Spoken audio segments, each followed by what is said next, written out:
Atos capítulo 11, queridos. Nós vamos ler apenas 2 versículos, na verdade, concluindo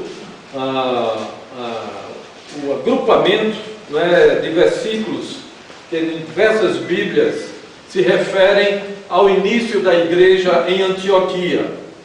E na última oportunidade que estivemos aqui expondo, nós tratamos da colocação em que Pedro afirma à igreja de Jerusalém do que estava ocorrendo na cidade de Antioquia, e aqueles irmãos, após questionarem, após indagarem uma série de fatos que estavam ocorrendo naquela cidade de Antioquia, eles reconhecem que de fato Deus havia concedido a sua graça sobre um gentio e que de fato se via ali em Antioquia o arrependimento para a vida.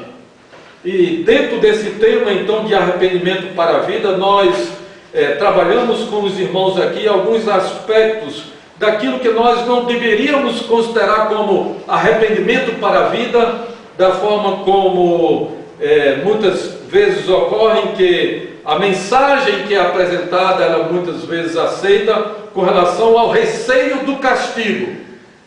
A dureza do juízo de Deus muitas vezes levam as pessoas que ouvem e que tomam conhecimento dessa verdade a aceitar aquela mensagem pelo medo, pelo receio de ter aquele castigo, o qual nós nos referíamos aqui na ocasião até do que aconteceu com o governador Félix, lá em Atos 24, 22, 27, quando Paulo está fazendo a sua defesa do que estava ocorrendo, e Félix ficou atemorizado com relação ao que poderia ocorrer com ele em face da justiça e do juízo vindouro.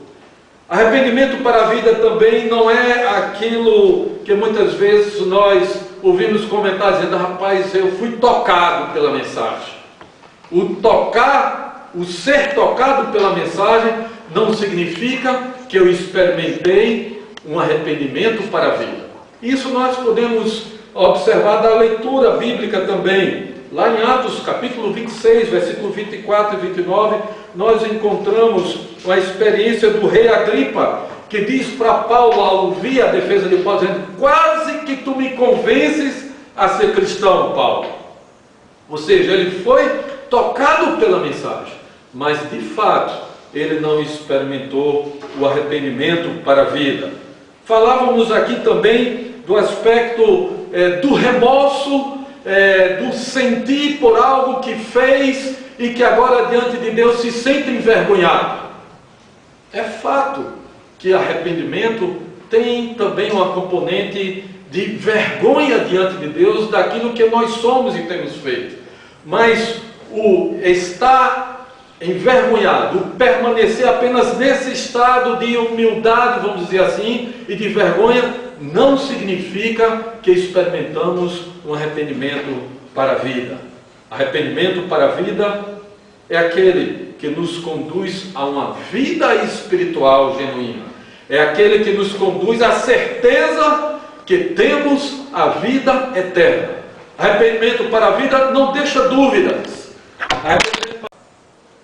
O título de sermos chamados filhos de Deus. Arrependimento para a vida, portanto, querido, nos fala sobre esta verdade: preservar em Jesus todo um estado, um novo estado de vida, seja agora momentâneo e que se estende até a eternidade. Na sequência, então, queridos, da descrição do relato de Lucas, após esse atestado, essa certificação que a igreja de Jerusalém dá à igreja de Antioquia, que se formava a partir de gentios, nós podemos ver um relato do que ocorre lá na igreja de Antioquia e do que o seu servo Barnabé faz ali, instruindo e crescendo com aqueles irmãos, e ainda indo buscar a Saulo, que havia ido para a sua cidade de Tarso. E diz o texto bíblico então no versículo 25 e 26, a seguinte comentário que eu quero aqui compartilhar com os irmãos. E partiu Barnabé para Tarso. Atos 11, versículo 25 e 26. E partiu Barnabé para Tarso à procura de Saulo. Tendo-o encontrado, levou-o para Antioquia. E por todo um ano se reuniram naquela igreja e ensinaram numerosa multidão. Em Antioquia foram os discípulos pela primeira vez chamados cristãos. O que eu quero conversar com os irmãos, compartilhar com os irmãos nessa manhã, é esta palavra final. Aqueles que estavam se reunindo lá em Antioquia, que na sua maioria eram gentios, foram chamados pela primeira vez de cristãos. Eu quero que nesta manhã nós estejamos refletindo sobre o que é ser cristão. O que é ser cristão? Essa palavra, essa afirmação se tornou comum. O Brasil, ele é conhecido, é dito aí como sendo um país cristão. Será que de fato o Brasil é um país cristão? Será que de fato as pessoas que estão aí afirmando em todos os momentos e a qualquer situação que é cristão, de fato é cristão? Nós somos surpreendidos, né? Em particular no período de eleições, em que muitas pessoas que a gente vê uma vida totalmente desregrada, diferente daquilo que a gente poderia entender que era cristão, essa pessoa dizer que é cristã. O que é ser cristão? Vamos começar a partir desse momento aqui, em que a igreja de Antioquia, ela é identificada, ela é chamada de cristã. Aqueles que se reuniam ali foram chamados de cristãos. E a gente vai se surpreender quando a gente começa a conhecer alguns estudos que os exegetas têm feito desta afirmação com relação àqueles que se reuniam em Antioquia. De fato, esse título que eles recebiam naquela ocasião não era num sentido que hoje nós podemos ter, num sentido de elogio. Não era um elogio que, na verdade, os cristãos estavam recebendo ali. Até pela sua característica, a cidade de Antioquia, os moradores de Antioquia, tinha a forma de apelidar as pessoas. E esses apelidos sempre eram no sentido de desfazer, ou utilizando um termo bem conhecido recentemente, desconstruir o outro. Então, surpresa nossa, queridos, é ter esse entendimento de que, na verdade, aqui, esse título que aqueles irmãos receberam não era um elogio, não era uma apreciação, mas era, de fato, uma chacota. Era algo que levava para um desprezo daqueles que até então eram conhecidos e tratados como os irmãos, como diz lá Atos capítulo 1, versículo 16, ou então os discípulos, Atos 11, 26, ou então os que creram, Atos 2, 44, ou ainda aqueles que pertenciam ao caminho, Atos 9, versículo 2 e 22, versículo 4. Esses então que vinham recebendo esse título e que se tratavam dessa forma, agora por aqueles que gostavam de fazer pouco de alguns, intitulavam e reconheciam e taxavam esse como sendo os cristãos, no sentido de desprezo, no sentido de desconstrução daqueles que apresentavam essa verdade. Mas, de fato, queridos, nós encontramos, além desse momento aqui, somente mais duas ocasiões em que na Bíblia nós encontramos essa palavra, esse vocábulo. Nós encontramos mais adiante em Atos capítulo 26 e 28, envolvendo o rei Agripa também, que repreende Paulo, ainda há pouco eu me referia, ao tentar fazer um dos cristãos, como ele, um cristão. E encontramos depois lá em 1 Pedro, capítulo 4, versículo 12, Pedro fazendo uma exortação, dando uma instrução aos seguidores do caminho, no sentido que não se envergonhassem de serem chamados de cristãos, não se envergonhassem, não temerem sofrer, porque estavam sendo taxados de cristãos. Interessante, não é, queridos? Esta compreensão, essa informação que nós temos desta realidade do registro bíblico. Apenas nessas 3 ocasiões que nós citamos aqui, nós encontramos esse vocábulo, e sempre nesse sentido.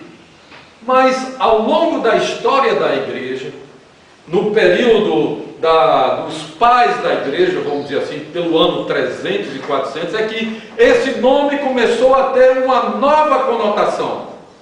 E assim foi nos escritos de Ambrósio, de Jerônimo, de Santo Agostinho, de Crisóstomo, de Clemente, de Inácio, de Policarpo, tirando esse sentido pejorativo e trazendo uma visão diferente.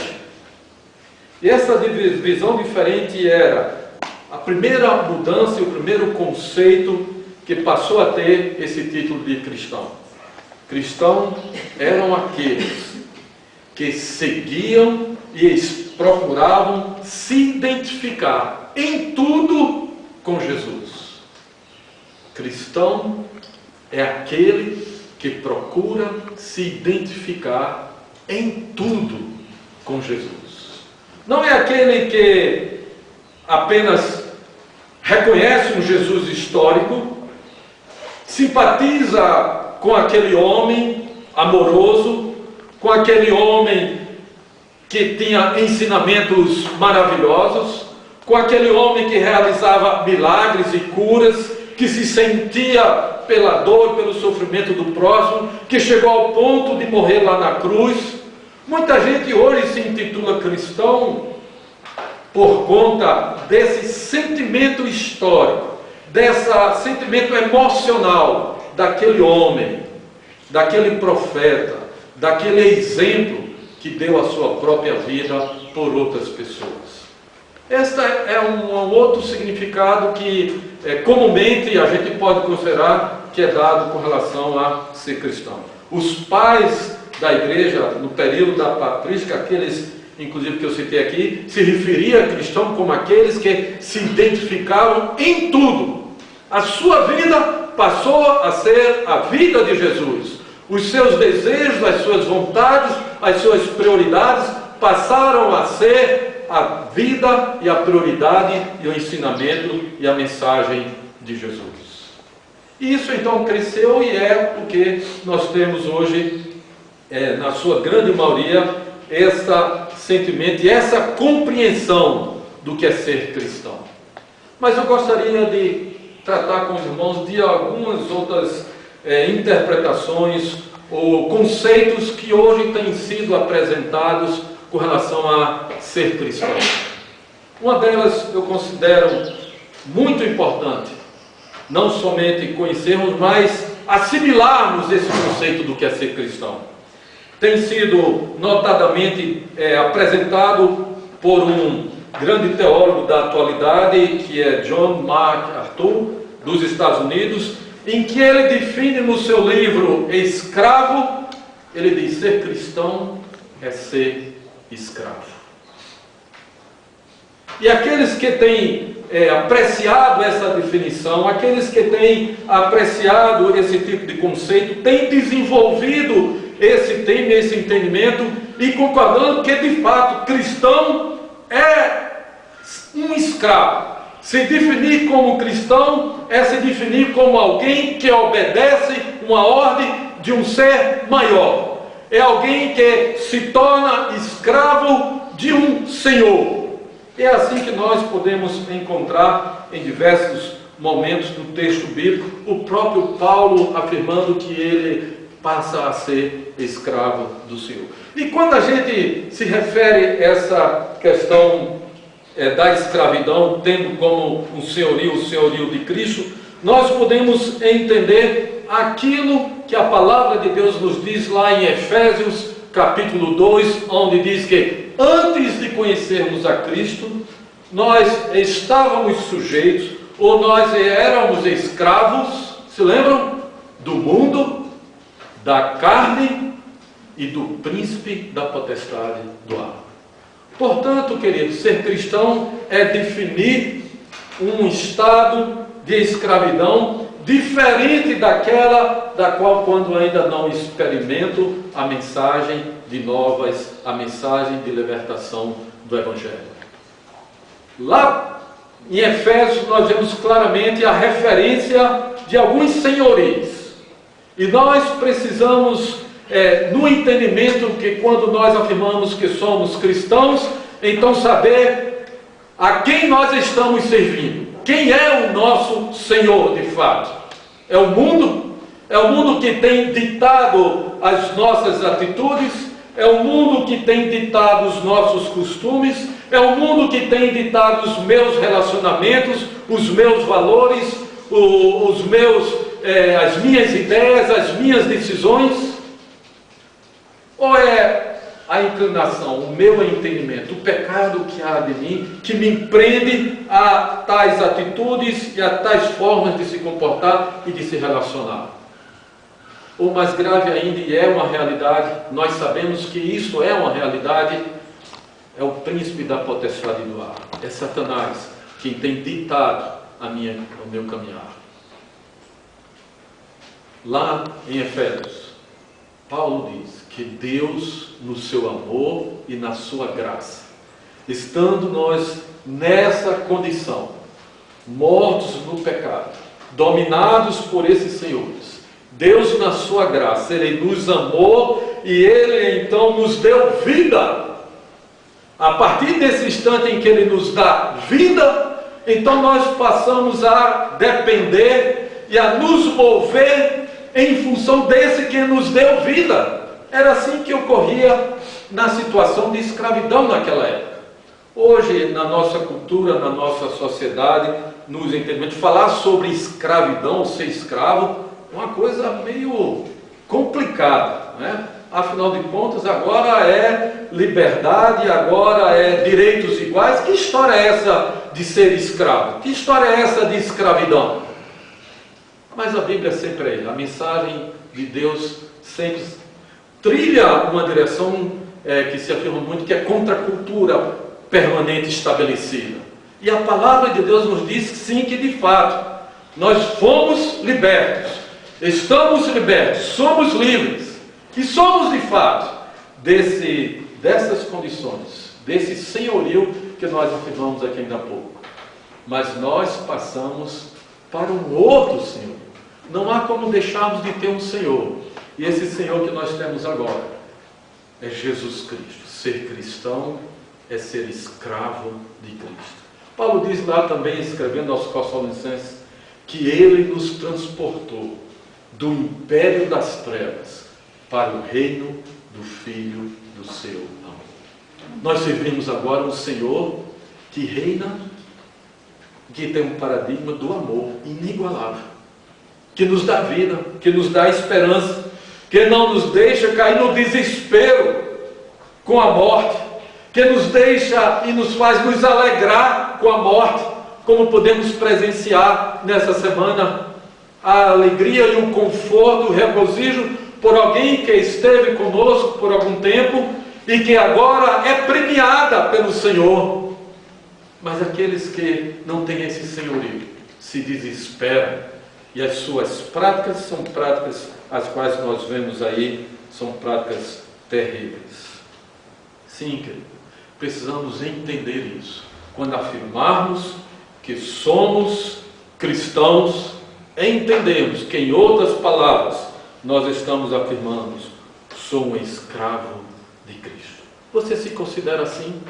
Você se considera um escravo? Vamos fazer uma breve reflexão. Qual a consequência disso? E avalie se isso ocorre com você. A sua vontade é a vontade de Deus. Você tem procurado nas suas decisões consultar em oração ao Senhor e na instrução da sua palavra, saber se aquela sua decisão tem sido uma decisão conforme a palavra de Deus, segundo o seu coração? O escravo era assim, o escravo não tinha vontade, queridos. O escravo não tinha vontade, a sua vontade era a vontade do seu Senhor. Então, se somos escravos, se somos cristãos, é isso que ocorre comigo, essa é a minha experiência, a minha vontade é a vontade do Senhor. As minhas decisões, as minhas palavras, as minhas prioridades, os meus objetivos, são objetivos que estão dentro da vontade do Senhor. Escravo é aquele que não só se identifica com o seu Senhor, mas que também, queridos, leva na sua vida, em todos os seus atos, as marcas desse Senhor. Até na sua própria escrita. Vamos recordar aqui que muitas vezes Paulo, ao escrever as cartas, nós encontramos na Bíblia, ele escreve lá, Paulo, servo do Senhor. Mas aqui cabe um comentário também. Essa tradução de servo, segundo vários estudiosos, ela foi traduzida de uma maneira mais amena, já com um certo conceito de ocidentalidade, em que escravo era algo pejorativo. Na verdade, a palavra original que está ali, que Paulo está dizendo é Paulo, escravo do Senhor. Porque ele sabia, e nas suas palavras, e nas suas cartas, nós constatamos que ele diz, já não vivo mais eu, mas Cristo vive em mim. Essa é a minha experiência, é essa a sua experiência. Cristo é quem vive em você, Cristo é quem decide com você, Cristo é o seu consultor permanente, Cristo é o seu instrutor permanente. A palavra de Deus está aí. A oração nos foi dada também de acesso direto ao Pai, para que tivéssemos esse relacionamento direto, de escravo com o Senhor que é amoroso e que nos recebe. De escravo com o Senhor que deu a sua própria vida por esse escravo. Que maravilha, queridos! É termos este relacionamento, é ter essa convicção de que pertencemos ao Senhor. A palavra de Deus nos diz, João diz lá, se de fato amamos ao Senhor, nós guardamos as instruções do Senhor. Outras palavras, se de fato o Senhor, Jesus é o nosso Senhor, nós guardamos e nós praticamos os seus ensinamentos. Nós priorizamos os seus ensinamentos. Um outro conceito, queridos, que também tem sido muito trabalhado e conversado, é o conceito que John Stott, que é um escritor também bastante conhecido, ele coloca dentro do aspecto do que significa ser cristão. E em um dos seus livros, um livro que é intitulado Por que Sou Cristão, ele diz assim, olha, para respondermos se somos cristãos de fato, nós precisamos entender a consequência do convite de Cristo. Ao fazer o convite, Jesus diz, vinde a mim, mas ele diz também, tomai o meu jugo, porque o meu jugo é suave. Então John Stott defende e apresenta esta linha em que ser cristão é ter uma liberdade, é ser livre do pecado, mas leva sobre si um jugo leve, um jugo de amor, um jugo de Cristo. Eu não sigo o meu caminho, eu não sigo a minha direção pela minha vontade, mas eu tiro um jugo desigual, eu tiro um jugo que pega, eu tiro um jugo que me traz dor, me traz sofrimento, me traz desesperança, me traz insensatez, e coloco e sigo com um jugo dado por Cristo. Jugo, a gente pôde até se lembrar essa semana quando fomos ao sertão, juntamente com nossos irmãos Emanuelino e Rodrigo, em que nós passávamos e tinha um carro de boi, assim próximo, os dois bois lá comendo, e a gente pôde ver lá os jugos. E o jugo é aquilo que coloca nos dois bois que levam o carro de boi. E tem que ser algo bem ajustado para não pesar mais num nem não pesar no outro. É por isso que a Bíblia diz, olha, com o Senhor, sendo cristão, não podemos dar lugar ao jugo desigual. As nossas decisões, os nossos envolvimentos, os nossos relacionamentos têm que estar aprumados no jugo que é colocado pelo Senhor. Ele diz, o meu jugo é suave e leve. E nós sabemos porque Ele nos ajuda, Ele nos conduz nesse estado de submissão, mas de direção daquele que nos conduz à verdade. Queridos, que definição, que conceito, que entendimento, que experiência nós podemos aplicar a nós ao afirmarmos que somos cristãos. É só naquele sentido histórico? É só no sentido emocional da mensagem do Evangelho? Ou é na certeza absoluta que, como diz Paulo, vivo não mais eu, mas Cristo vive em mim? Nada do que eu tinha, nada do que eu tenho tem valor, dizia Paulo, porque agora o meu valor único, exclusivo, é servir ao meu Senhor Jesus. Que o Senhor, queridos, nos dê essa convicção. E se não temos essa convicção e essa experiência e essa certeza, que Ele apresse em fazer com que tenhamos essa experiência de não nos envergonharmos. Pedro afirmava àqueles cristãos, já depois em que, além de serem menosprezados, Paulo dizia, tenham esperança no sofrimento por conta de que vocês são cristãos. E hoje nós precisamos renovar esta mensagem, esse incentivo. Tenhamos esperança. Tenhamos esperança por sermos cristãos. Porque Cristo vive em mim. Escravo sou dele. Ele é o meu dono. E para Ele eu quero servir e quero viver. Vamos orar? Baixa a sua cabeça.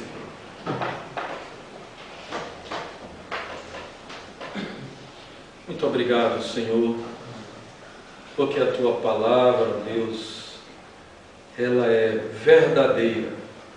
A Tua palavra nos instrui. A Tua palavra, ó Deus, nos mostra o caminho, nos mostra a verdade, nos mostra a Tua vontade. E nesta manhã, ó Deus, quando nós buscamos e nos propomos a refletir sobre o que é de fato ser cristão, e nessa manhã, quando nós queremos motivar uma avaliação de cada um de nós, quanto o que tem sido a nossa vida, mais do que expressar o desejo e a palavra e afirmar que somos cristãos, o que tem sido a nossa vida, vemos essa coerência naquilo que nós afirmamos e naquilo que nós vivemos. Ó Santo Espírito presente em nosso meio, faz-nos alegrar em nos encontrar como escravos do Senhor. No sentido de que em tudo que nós venhamos a fazer, a vontade do Senhor seja aquilo que desejamos realizar, seja aquilo que desejamos nos ocupar, seja aquilo que desejamos nos gastar. Sim, ó Pai, sim, ó Espírito Santo, nós rogamos no nome do nosso Senhor. Ele é Salvador, mas Ele é Senhor também, Jesus Cristo. Amém. Amém.